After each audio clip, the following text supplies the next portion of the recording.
buat orang-orang. Tahu istilah gelas kosong nggak? Tahu, itu istilah saya. Tahu istilah gelas kosong. Apaan tuh? Kan Dede jawab enggak.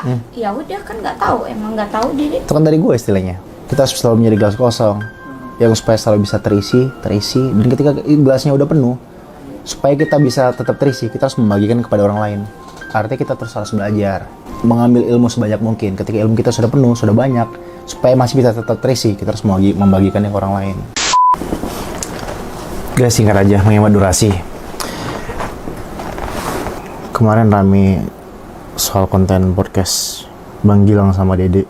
Gue sih belum pernah nonton, jujur belum pernah nonton. Terus ada beberapa masukan, beberapa orang yang nge-DM gue untuk minta reaction. Gue sendiri penasaran sih isinya apa. Dan rame banget karena di part, gue lupa di part 1 atau part 2 atau dua-duanya itu Dede nangis. Makanya gue penasaran, gue pengen nge-reaction langsung kontennya, apa isinya, karena banyak perdebatan di sana. Ya, memang segala sesuatu yang kita lakukan memang selalu ada dua mata sisi. Ada yang pro, ada yang kontra. Dan banyak mention ke gue. Ada yang bilang nggak pantas Bang Gilang begitu. Ada yang bilang, wah itu sosok kakak yang baik, memang harus begitu, seperti itu. Ya gue sendiri nggak tahu treatment yang Bang Gilang lakukan di podcast ini apa. Pengen langsung reaction. Dan kenapa gue tertarik? Karena banyak orang-orang yang akhirnya berasumsi tentang gue. Akhirnya banyak orang-orang yang mojokin gue. Ya, jadi langsung aja deh, detailnya seperti apa kita langsung lihat aja ya. Kalau gitu, gue play nih. Kenapa lo lebih memilih Atta Halilintar pada waktu gue undang pertama untuk ngomongin masalah Rizky? Rizky mana nih? Rizky Bilar lah. Masa Rizky Nazar? Ada, Padahal gue tuh mintanya baik-baik karena gue tahu kondisi hati lo bagaimana. Tapi kenapa lo lebih memilih Atta Halilintar? Karena exposure lo akan lebih bagus di sana atau itu gue? Kenapa? Di awal Gilang sempat nyinggung soal kenapa Dede lebih milih konten Atta daripada konten Gilang. Sebenarnya ini jujur ini di backstage sempat kita bahas ketersinggungan seorang Gilang Dirga yang ngerasa dia dekat sama Dede, dia pengen Dede hadir di podcastnya, lalu justru lebih memilih konten bareng Atta. Itu ntar gue jelasin. Tapi ini menarik sih, openingnya langsung di sini nih. Ini ntar gue jelasin detail-detailnya. Gue sempat juga nanya ke Dede alasannya apa. Kakak tahu kenapa Kak Gilang sebelah sama kamu? Kenapa? Ya, gue sempat bahas. Karena kamu lebih memilih Atta daripada Agilang. Padahal Agilang ngajakin kamu nelponnya tuh baik-baik. Terus setelah itu ya udah gitu doang kata kakak. Nggak ada sih nggak ada niat yang jadi ngebedain. Oh Dede lebih memilih Atta pas emang karena momen itu tuh alhamdulillahnya tuh Dapat exposure. Enggak yang ngajakin hayu. Tapi memang Gilang yang orangnya memang frontal. Bang Gilang memang frontal. Justru kadang kalau gue pribadi ya, gue lebih senang sama orang-orang yang kalau nggak suka ya udah tunjukin gitu. Daripada orang-orang yang ngomongin kita di belakang. Depan kita baik, tapi di belakang menjelek-jelekan kita. Gilang ini tipikal yang, sorry Bang Gilang ya, ini pendapat gue ya. Dia kalau nggak suka, lagi sebel sama orang itu, dia nggak bisa nutupin. Kayak gue sempat apalagi gue kadang termasuk orang yang sensitif. Jadi ketika ngelihat mukanya berubah saat kita lagi kerja bareng, gue tahu tuh, ini orang ada sesuatu yang gue salah, ada sesuatu hal yang salah yang gue lakuin ke ini orang. Makanya gue biasa langsung tanyain tuh, Bang, sorry sebelumnya, salah gue apa ya? Kira dijelasin gini. Bagus, kadang-kadang kita kalau gue pribadi sih lebih senang dengan orang yang tipikal yang seperti itu gitu. Langsung aja deh. Nih udah kayak bibir agak kering, belum minum ya gitu. Kalau gitu teh, gitu. Terus Dede diskus sama. Pas kebetulan ada tim YouTube juga masih sama itu. Wah, diskus apa whiskas? Whiskas. Iya, pantesan kucing gue saya. Salah dengar berarti. Enggak juga. Gimana ya baiknya gitu. baiknya pilih yang lebih exposure bagus. Enggak juga sih. Remote AC. Pas kebetulan Dede abis syuting. Kalau Lu pengen gue komen remote AC? Apa jaket Gilang? Jaket Gilang di sini. Kenapa di mejanya ada remote AC? Pak? Ini jaket Gilang nih Oh, jaket. kayak Intel, Tapi bisa juga kayak tukang ojek. Ini seperti itu, tergantung orang selalu ada dua sisi memandang. Bisa jadi Intel yang menginterogasi seseorang, terdakwa atau tersangka. Bisa juga ojek yang sedang menawarkan tumpangan, Iya. Atau bisa jadi Intel yang menyamar jadi tukang ojek. Atau tukang ojek yang menyamar jadi Intel. Waduh, kok naik pangkat? Terus saya bingung ini. Saya lanjut aja. Ya, dengan lo datang ke sini gue sih terima kasih banyak deh. Cuman menurut gue ini salah satu hal yang harus gue klarifikasi dan gue dengar langsung dari lo, karena kita jarang banget ngobrol seperti ini lagi setelah lo bertemu dengan Gilang. iya. Iya. Jadi jawabannya adalah kenapa lo belum datang? Ternyata gitu, Step. Jadi gue sempat nanya ke Dede, Dede kenapa Dede nggak datang ke Bang Gilang? Kan Bang Gilang udah ngabarin Dede untuk konten bareng. Terus menurut pengakuan Dede bilang, Kak Dede saat itu memang lagi nggak bisa Kak. Saat itu memang maksudnya waktu memang nggak bisa. Secara waktu nggak bisa, dan memang saat itu dia agak malas gitu kalau dibahas soal masa lalunya. Tapi memang ya gue di sini ada mungkin ya, kalau gue di posisi Bang Gilang, gue pasti ada rasa tersinggung lah. Kalau seandainya Dede lebih milih datang ke Atta, bukan ke Gilang. Tapi di sini Dede bukan dengan sengaja untuk nolak kontennya Bang Gilang, karena Dede kan di bawah naungan manajemen gitu. Gue juga udah sempat jelasin ke Bang Gilang soal ini di konten sebelumnya gitu. Dan soal tadi statement Bang Gilang yang bilang Dede udah gak ada waktu lagi ke Bang Gilang setelah ketemu sama gue. Gini, maksud gue gini, Gilang Dirga harus bedain Dede yang dulu dengan Dede yang sekarang. Dulu Dede penyanyi jebolan DA, seorang anak kecil umur belasan tahun yang pekerjaannya cuma seputar di Indosiar, manggung di Indosiar, nyanyi live udah. Tapi sekarang posisinya beda.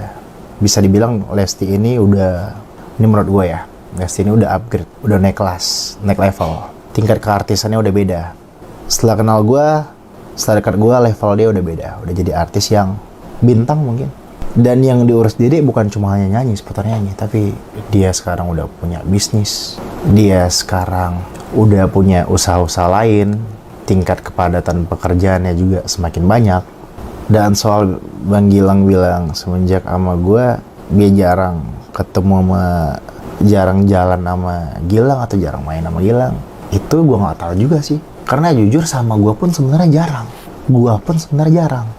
Kita lebih sering ketemu di pekerjaan kita. Ketika kita lagi kerja bareng, itu kita manfaatin untuk quality time. Jadi ya, dan Dede juga pernah bilang sama gue, kalau di percintaan masa lalunya, Dede sempat menyayangkan ketika dia waktunya itu lebih banyak ke pasangannya, bukan ke keluarganya. Nah saat ini, mungkin dia ngerasa bahwa, wah gue harus balance nih setidaknya, atau lebih banyak waktu gue untuk keluarga gue. Jadi bukan ke teman-temannya, bukan juga lebih banyak ke gue, jadi lebih ke keluarganya ketika dia lagi libur atau lagi tidak ada pekerjaan. Oke, lanjut lagi ya. Mungkin karena kondisi kali ya, karena memang kondisinya tuh Dede itu tadi, Dede tuh orangnya hayu aja, Cuci muka dong, jerawatan tuh. aja sama pribadi. Sekarang udah hilang jerawatnya. Nggak enak, dan sampai nggak tahu juga gitu. Siapa yang hilang? Sampai sebenci Cuci muka pakai air zam-zam. gitu sih. Ya mungkin supaya tahu kenapa nggak pernah buka omongan. Kenapa lo nggak pernah buka omongan? Karena enggan. Kenapa? Enggak. Udah nggak enak duluan, ah. Kalau nggak enak berarti nggak usah salah. Ya salah kan kata A tadi. Jangan Dia- kata gue, karena gue bisa bilang mungkin lo salah, tapi kalau dari hati lo sendiri nggak ada salah pasti.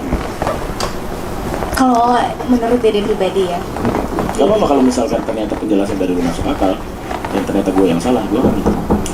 kalau dari Dede pribadi, karena memang kondisinya kan Ini sorry Bang Gilang tersinggung, jadi nggak datang di kontennya, di podcastnya. Tapi kita sempat ngobrol kemarin di backstage. Abi Ramzi ngeledek Bang Gilang. Lo bisa tersinggung Dede nggak datang. Gue juga bisa tersinggung Lang. Kenapa? Gue nggak pernah lo undang ke podcast lo. Berarti apa? Karena Abi Ramzi tidak menekan engagement-nya. Beda sama Lesti. Ya sama-sama lah sebenarnya. Tapi kalau gue udah tanya sama ini anak dari hati ke hati, Dede, apa benar kamu nggak mau datang ke Bang Gilang karena exposure-nya kurang? Karena secara engagement Bang Gilang kalah sama Atta.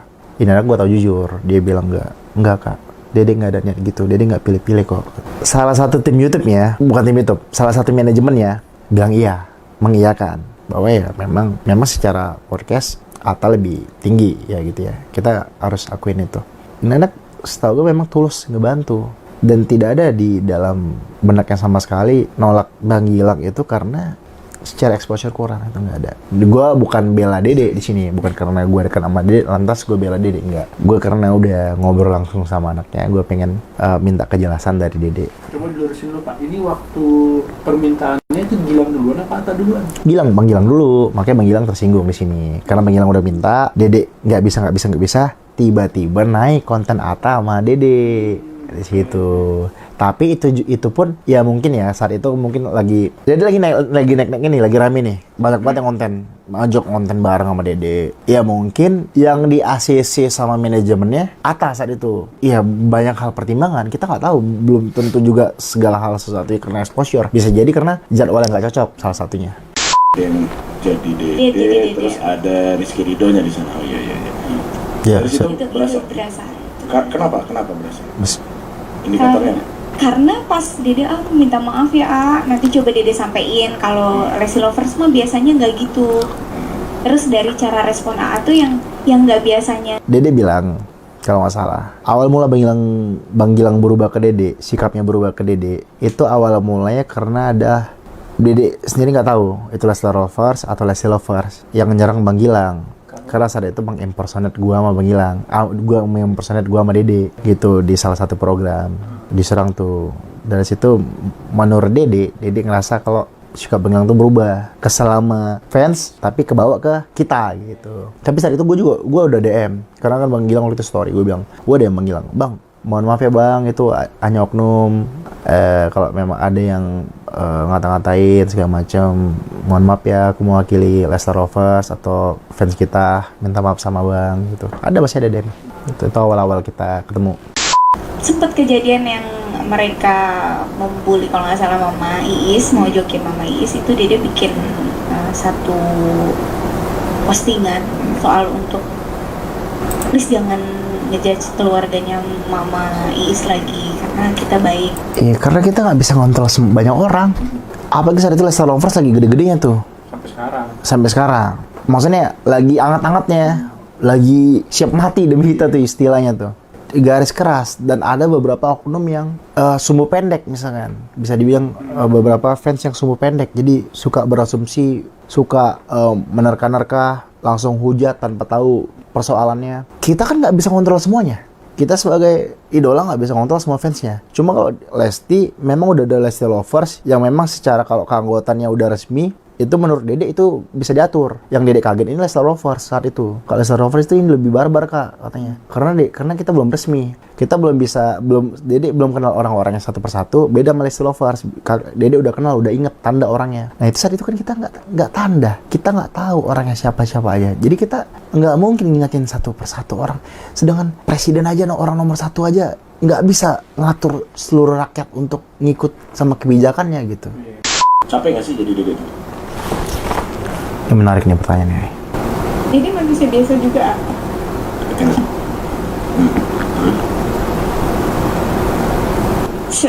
Ini pengen juga hidup seperti orang-orang normal biasanya, tapi ya satu sisi ya dia harus bersyukur dengan apa yang sudah Tuhan kasih sekarang gitu. Karena ya bisa dibilang mungkin ini mimpi Dede juga, tapi konsekuensinya kayak gini gitu. Kayak gini tuh gimana?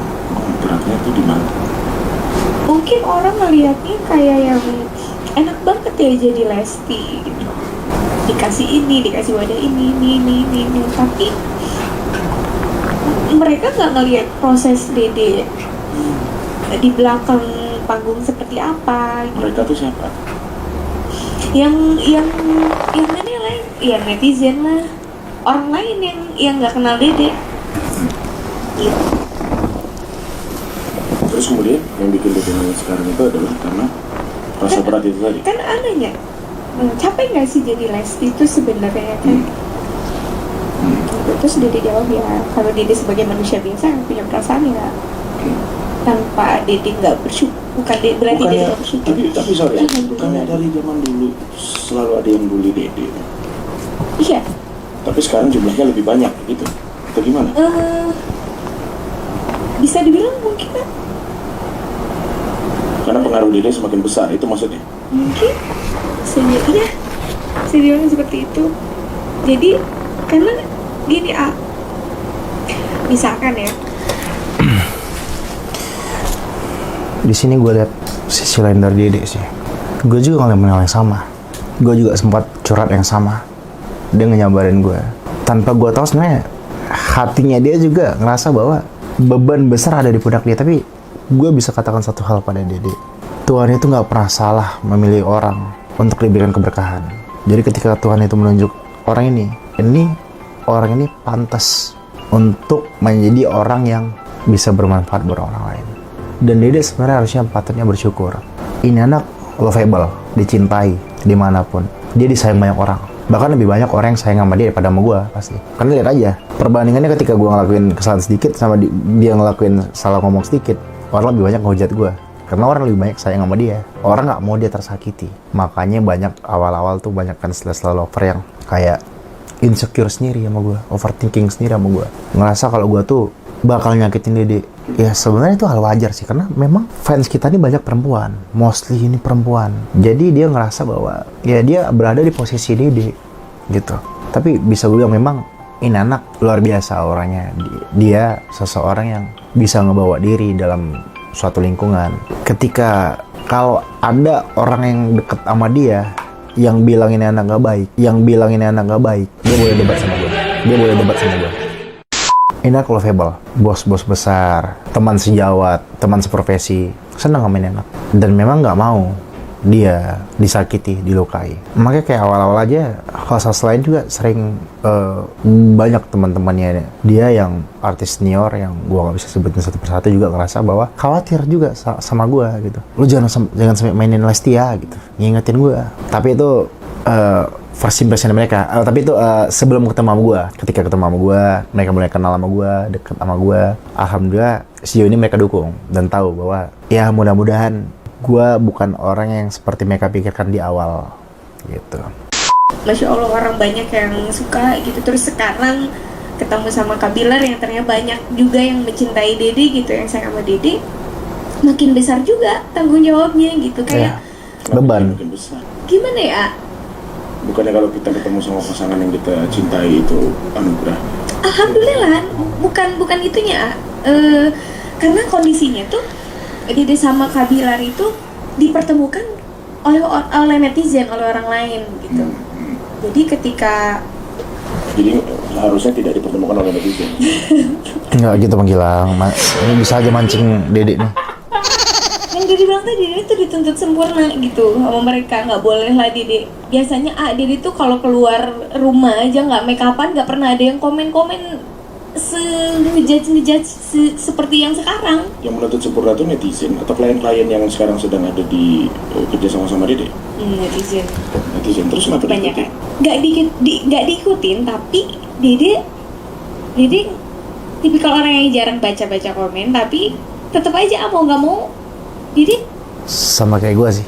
Awal-awal itu gue kayak diajak mereka untuk bermain dalam, gue tuh harus ngikutin kemauan mereka. Ketika mereka bilang A, gue harus ke A. Ketika ke B, gue ke B gitu. Awal-awal, Kak gini dong Kak. Oke, gue ngikut. Kak, lo kok gini? Lama-lama, ya apa ini? Lama-lama gue berpikir, iya, lo tuh cuma orang yang ngedukung kita lewat layar kaca, lewat sosmed. Kehidupan pribadi gue, cuma gue yang tahu. Dan nggak berhak juga buat nuntut gue. Mengingatkan boleh, tapi untuk menuntut